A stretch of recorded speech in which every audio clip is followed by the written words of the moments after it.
now and happening right now.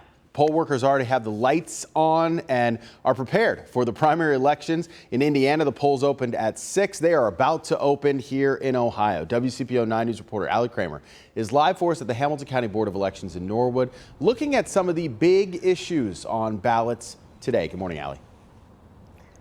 And good morning, Adrian. You know, the Board of Elections here in Norwood does a lot of the troubleshooting and kind of pushes all the poll workers out. They service everything all day long, and all of those poll locations, as you mentioned, just opened in Ohio a moment ago, and so they will be open until 7:30 tonight. I can tell you, if you're wondering whether or not you're actually going to be voting for something, you need to check the ballot with your County Board of Elections office ahead of time, because only some communities are voting for things like school and police levies. These are important, and one of them that might be hard to pass because they have had trouble in the past is in Loveland. Loveland City Schools is once again trying to get a levy passed. The 4.9 mil levy would increase taxes by $172 a year for every $100,000 your home is worth.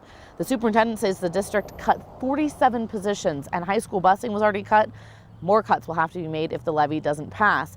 And speaking of school levies, the Forest Hill School District, can't miss the green signs in Anderson Township begging voters to pass what is a 6.9 mil levy for permanent improvements. It's going to cost homeowners an additional $20.13 per $100,000 in home value. So you can kind of feel the difference there between Forest Hills and Loveland. But the superintendent there in Anderson says that they'll have to cut another $1.8 million from the budget if voters reject the levy today.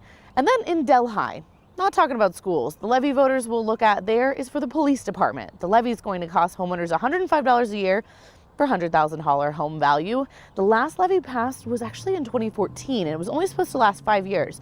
But the chief there made it stretch and last for 9 years, but now he says it's running out. The chief, Jim Howarth, reminds residents that the department does not get money from the township.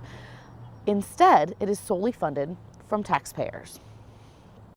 Just with any other organization, association, whatever you want to call it, personnel is 89% of my budget, my 2023 budget.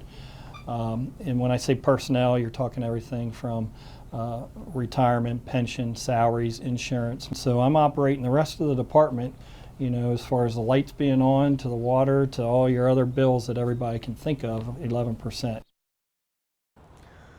You know, some of the pushback that we heard from residents and voters was they're on fixed incomes. They would love to support the schools and the police and see value in those services in their area, but they're frankly going to be on a tight budget this year as well. So it'll be interesting to see how a lot of these levies shake out. And of course, as I have told you earlier this hour, in Ohio, new voter ID law, have to have a valid driver's license, passport, or state issued ID in order to vote. So don't plan on bringing that utility bill or your college ID. It is not going to work for the first time during this election. For now, reporting live in Norwood, Allie Kramer, WCPO 9 News.